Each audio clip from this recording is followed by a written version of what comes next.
O Senhor esteja convosco. Ele está no meio de nós. Proclamação do Evangelho de Jesus Cristo segundo Lucas. Glória a vós, Senhor. Naquele tempo, Jesus levou consigo Pedro, João e Tiago e subiu a uma montanha para rezar. Enquanto rezava, seu rosto mudou de aparência e sua roupa ficou muito branca e brilhante. Eis que 2 homens estavam conversando com Jesus, era Moisés e Elias. Eles apareceram revestidos de glória e conversavam sobre a morte que Jesus iria sofrer em Jerusalém. Pedro e os companheiros estavam com muito sono. Ao despertarem, viram a glória de Jesus e os 2 homens que estavam com ele. E quando estes homens se iam afastando, Pedro disse a Jesus: Mestre, é bom estarmos aqui. Vamos fazer 3 tendas, uma para ti, outra para Moisés e outra para Elias. Pedro não sabia o que estava dizendo. Ele ainda estava falando quando apareceu uma nuvem que os cobriu com sua sombra. Os discípulos ficaram com medo ao entrarem dentro da nuvem. Da nuvem, porém, saiu uma voz que dizia: Este é o meu filho escolhido, escutai o que ele diz. Enquanto a voz ressoava, Jesus encontrou-se sozinho. Os discípulos ficaram calados e naqueles dias não contaram a ninguém nada do que tinham visto. Palavra da salvação. Glória a vós, Senhor. Que as palavras do Santo Evangelho perdoem os nossos pecados. Amém.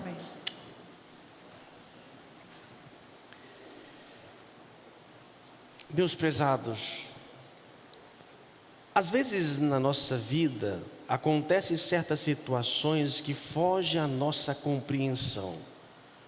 Dores, sofrimento, morte e tantas coisas que nós nos perguntamos: por que tanto isto? Por que tanta dor? Por que era necessário que ele passasse pela cruz? Não teria um outro modo diverso para que pudesse ser revelado a toda a humanidade? Os nossos pensamentos são muito diferentes dos pensamentos divinos. Jesus percebeu isto. Por isso ele levou 3 dos apóstolos para a montanha. O que aconteceu antes? Jesus perguntou para os discípulos apóstolos: quem dizem homens que eu sou? Um diz que é Elias, João Batista, algum dos profetas. Ou seja, ninguém estava entendendo. E aí Pedro responde: tu és o Messias, o Filho de Deus vivo. Glória a Deus, Pedro. Não foi Deus que revelou, não foi você que revelou isso, mas o Espírito. Depois que ele percebeu que Pedro estava já entrando na sintonia, entendendo, ele começou a falar do futuro dele mesmo, de Cristo. Que iria para Jerusalém, ia sofrer e morrer e ressuscitar. Nesta hora, Pedro repudiou Jesus: não permitirei tal coisa. Nesse momento, Jesus repudia Pedro: afaste de Satanás, porque tu não pensas como Deus pensa, mas como os homens. Jesus percebe então a dificuldade dos seus de compreender os mistérios divinos. Por isso que faz? Não chamou todos. Por quê? Não sei. No ministério de Jesus Cristo, alguns momentos cruciais, somente os 3 fazem parte. Agora na transfiguração, no Calvário, na agonia de Jesus, só os 3. Vários momentos, somente esses 3. Jesus então os leva para poder então compreender. Por isso, para que nós possamos compreender, aqui eu vou mostrar um caminho, um itinerário para a compreensão das situações que acontecem na nossa vida que nós não temos respostas a olho humano. Jesus então chama os três e os leva à montanha. Montanha é um lugar alto. E da altitude, lugar mais alto, nós podemos contemplar o todo. Como é bonito passar nossa terceira ponte. Eu não canso de passar por essa ponte e contemplar a beleza. Quando vem de Vitória para cá, no sol bonito, um céu azul, é espetacular. Eu louvo a Deus. Aos que vão ao Morro do Moreno, aqui, o Convento da Penha, ou em qualquer outra montanha. A montanha nos ajuda a olhar, e é bonito. É difícil lá em cima chegar, mas quando chega, nós vimos o que nós não conseguiríamos ver na base.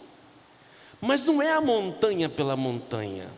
Lucas acrescenta que Jesus subiu a montanha para rezar. Lá, ele, na oração, quando Cristo começa a orar, o seu rosto começa a ficar brilhante, resplandecente. Isso não é uma novidade na Bíblia não, gente. Isso já aconteceu, esse fato, com outra pessoa no passado. Moisés. Moisés, quando subiu a montanha e viu a sarça ardente, toda vez que ele subia a montanha e descia, ele voltava com o rosto resplandecente. Então, o encontro com Deus, já por si só a oração, já nos faz enxergar o que nós não conseguimos. Subir a montanha para orar, nos faz ver o que os nossos olhos humanos na base não faz. Os apóstolos estavam lá, junto com ele, e de repente aparece quem? Moisés e Elias. Não é invocação de morto, não é psicografia, não é uma página espírita. Aqui nós temos que entender o que está acontecendo. O texto diz que Moisés e Elias aparecem conversando com Jesus.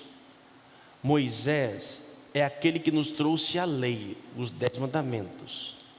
Elias, o grande profeta do Antigo Testamento. Então, o que está?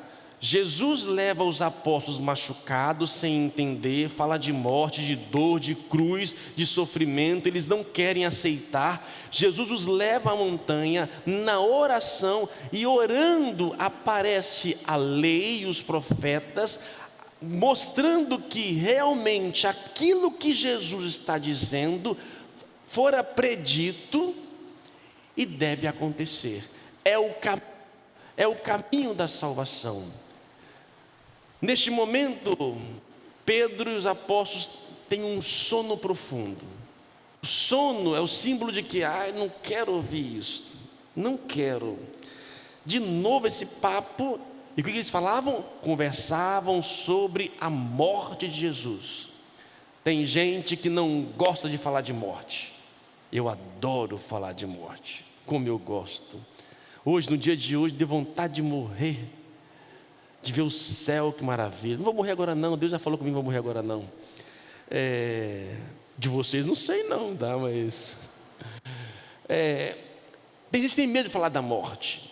E aí cai num sono, ou seja, não quer, está por ouvido, não quero saber disso. Ei, se eu não quiser entender isto, não vou entender a vida.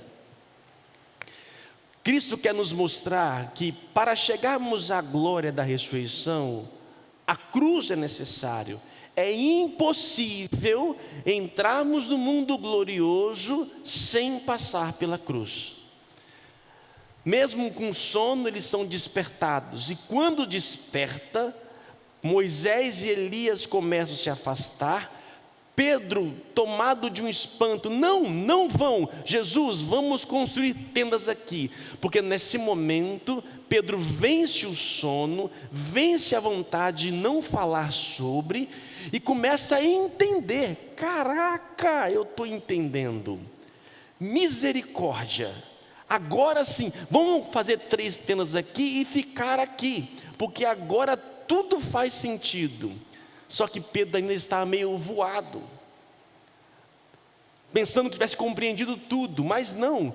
O profeta e a lei some, fica só Jesus, uma nuvem baixa e uma voz sai. Nuvem, no mundo bíblico, assim como fogo no mundo bíblico, é símbolo do Espírito Santo. Várias passagens bíblicas que nós temos lá: vento, fogo, água, tudo isso é símbolo do Espírito Santo. Então, eles sobem confusos, oram, Jesus revela pela palavra, dá medo, dá sono, mas eles vencem. De repente uma nuvem, o Espírito realmente se manifesta, o Pai, a Trindade é revelada, como no dia do batismo de Jesus Cristo. O Pai diz: ei, escuta o que ele está dizendo, escutem, por favor escutem. Por mais que o que ele fale dê medo, pavor, angústia, mesmo que isso provoque em nós certas situações complexas, escutem-o. Pedro e os apóstolos ficam em silêncio e descem de lá da montanha sem falar nada, porque estavam ainda ruminando. Amados, em nossa vida também passamos por situações que nós não compreendemos. Por isso nós somos chamados o quê? A subir a montanha para rezar. A oração é um olhar que se abre, é uma graça que nos dá para que possamos entender aquilo que a olho nu não conseguimos fazer. Como é que eu devo orar então? Que montanha é essa? Sim, tem gente que sobe a montanha de madrugada para rezar. Não importa se seja de madrugada, de dia, de tarde, de noite, não importa a sua hora. O importante é que você, na sua vida, encontre momentos para subir a montanha. Montanha é feita de pedra, pedra, Pedro, igreja. A igreja aqui é uma montanha agora. Nós saímos dos nossos afazeres, largamos nossos trabalhos, nossas preocupações, fomos chamados para aqui estar. 3, nem todo mundo veio. Nem todo mundo veio. Se nós pegarmos a quantidade de pessoas que moram na Praia da Costa, nós não somos talvez nem 10%. Nem todos vieram. E aqui viemos, quando nós viemos, o que acontece? A palavra começa a resplandecer, o Cristo começa a abrir, dá medo, não vou querer, não é por aí. De repente eu deixo ser tomado pelo Espírito. Nuvem, não tem como eu ficar fora a nuvem, ela entra e me toma por inteiro, como a névoa. Ela te envolve. Ao ser envolvido pelo Espírito, aí sim eu começo a entender o sentido das coisas, da vida. E qual é esse sentido que Cristo nos ensina? Que para que nós tenhamos vida, é necessário a morte. O cristianismo veio para falar da vida. Eu vim para que tenham vida e vida em abundância. Mas a vida passa pela morte. Quanto mais eu aprender a morrer de minhas vontades, desejos, instintos, mais a vida nasce dentro de mim. Até o ponto em que nós seremos sepultados, enterrados, e ali, como diz a leitura segunda para nós hoje, São Paulo aos Filipenses diz para nós: Ele transformará o nosso corpo humilhado e o tornará semelhante ao seu corpo glorioso. Ele compara a vida como uma semente. Eu falo sempre para vocês sobre isso. A semente, ela traz a potência do ser dentro dela. Mas se ela não é semeada, ela só permanece uma semente.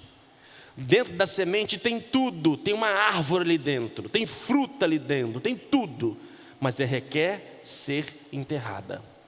Assim, dentro da minha vida, do batismo, eu que sou cristão, nós aqui, dentro de mim há um poder extraordinário, há uma árvore frondosa, há frutos, mas se eu não morro, não nasce. Permaneço mero um ser humano. Morrer de meus instintos, vontades, morrer do meu entendimento, e ali na humildade, eu sua montanha, me dobro diante dele e suplico a graça, e ele vai me fazer entender o segredo da vida. Quanto mais eu faço isto na terra, mais vida eu terei, e chegará um momento em que eu estarei debaixo de uma terra, talvez enterrado, e ali do meu corpo, nascerá um corpo glorioso. Que maravilha que deve ser Jesus Cristo. Deve ser lindo demais. O corpo glorioso. Por isso, quando alguém ora, e por acaso motivo alguém morre, estamos aqui celebrando alguns sétimos dias, não pense que é um abandono de Deus, uma derrota, como se Deus não tivesse te ouvido. Não. Não fique na base choramingando-se, dizendo Deus me abandonou, Deus não me escutou. Não. Suba a montanha e na oração você vai entender que a morte é o único caminho que nós encontramos com Ele. E aqueles que morreram não foram abandonados. Deus não quer dizer que Ele não tenha escutado a sua prece. Foi nessa hora que Ele foi resgatado e vive diante do próprio Deus. A morte para nós não é uma derrota, pelo contrário. Por isso devemos contemplar a cruz de Cristo, que muitos querem ela sim, desta maneira, sem o crucificado, é bonita, é linda, nossa, é mais leve. Aqui choca. Nossa, eu vejo um homem morto. Nossa, a pessoa no hospital, estou lá no hospital sofrendo, de repente olha para a cruz, um homem morto. Não dá esperança não, gente. É melhor assim que dá esperança. Ah, ele não está lá, então eu não vou estar no meu leito de morte, no leito. Não. Aqui, para chegar aqui, passou por aqui. Não caia nessas conversas, tira o seu sofrimento em 7 dias. Quer aprender a viver? Eu acabo com a sua dor. Quem pensa assim é Satanás. Não existe vida neste mundo e uma vida cristã sem cruz. Para de achar que ai, Deus me abandonou, Ele não está comigo, e essa vida de cão que eu vivo. Para! Sai da base e entende que as dores da vida são necessárias para a nossa purificação. E que não significa que Deus tenha te abandonado. Sim, nem todas as dores vêm e não são provocadas por Deus, por nossas escolhas, mas algumas são necessárias, porque se não fosse a cruz, Ele não teria revelado o amor. A cruz é o máximo da crueldade humana, e é onde Deus foi para mostrar o amor. Ele foi ao pior do ser humano para mostrar o melhor do humano. Se ele não fosse lá, fugisse, é como se ele pegasse o avião agora e fosse morar em Kiev. É como se ele fosse em qualquer outro lugar. Onde estão os abandonados, os tristes, ou os sofredores, é lá onde ele vai estar. Onde estiver o pior do ser humano, ali vai estar o melhor de Deus. Por isso era necessário isto. E assim também o discípulo não é maior do que o mestre. Nós passaremos por nossas dificuldades e dores, muitas delas provocadas por outros homens que vivemos hoje no mundo.